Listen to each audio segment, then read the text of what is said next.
always find it fascinating to learn about the way we were raised or the culture, the environment, the people around us, because it shapes us in many ways, some of the experiences that we've had. So can you tell us a little bit about your upbringing and how it might have shaped you to become the person you are today, the leader that you are today? And I have to say, in this last year, I've spent quite a bit of time reflecting on how I've been raised and what my journey has been in my life so far and how it shaped me to be who I am.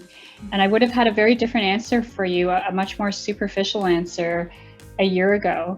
And so, I am a typical immigrant story in the sense that my parents immigrated here from China way back when. So I'm second generation Chinese. And it's so interesting that when I was growing up, I was in a neighborhood that was predominantly Jewish. And it was such a polarizing time of my life because on one hand, my parents really wanted to protect and preserve the culture of being Chinese.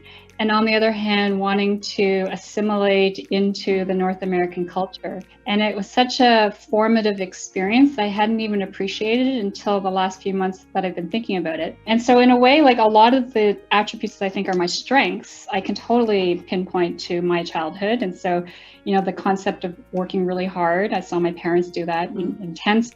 And so I've carried that on. I always work more than what I think other people do because I always feel like I have something to prove. The idea of obedience, though, is something that I've been thinking a lot about. So in the Chinese culture, the biggest compliment that you can give to your child is that they're obedient. And so that has rested with me, and to please people, right? And that has really formed me. And it's taken a lot of introspection to realize that that's not actually the best of who I can be.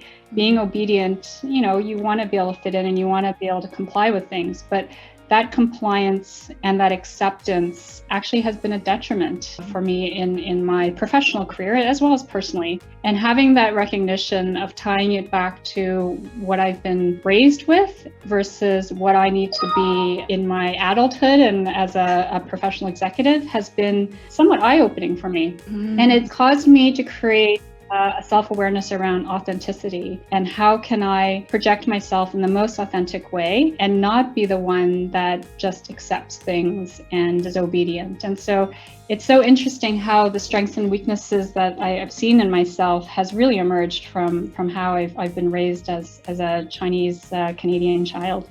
Everything you say, resonates with me because I come from that similar upbringing of being obedient and, being that teacher's pet, as you'd say, like listening. And so when did you realize that that wasn't serving you and it was time to change in some ways?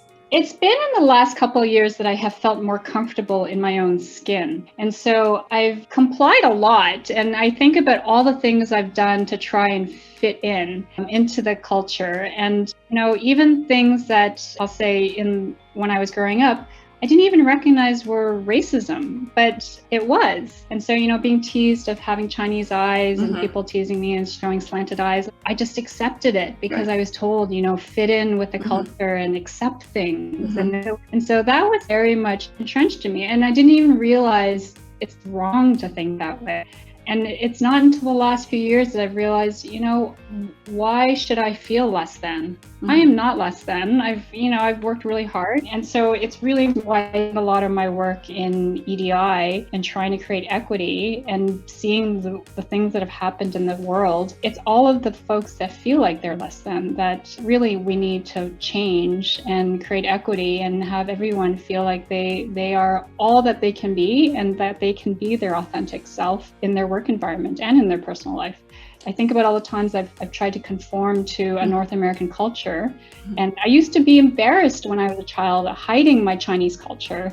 I didn't want to bring my Chinese lunch to school. I would hide it. And I wanted to bring a sandwich instead. All those things now, I didn't even realize were so wrong in my perception, but they were. And so now I'm a mother myself, and I'm super proud of my culture, and I want my children to embrace their culture, and I want them to feel proud of it, which they do, which is, even for me, so wonderful to see, because that was not how I felt as a child. And so that's the way that I really want to make the difference on a go forward, is for people not to feel like they're any less than anyone else.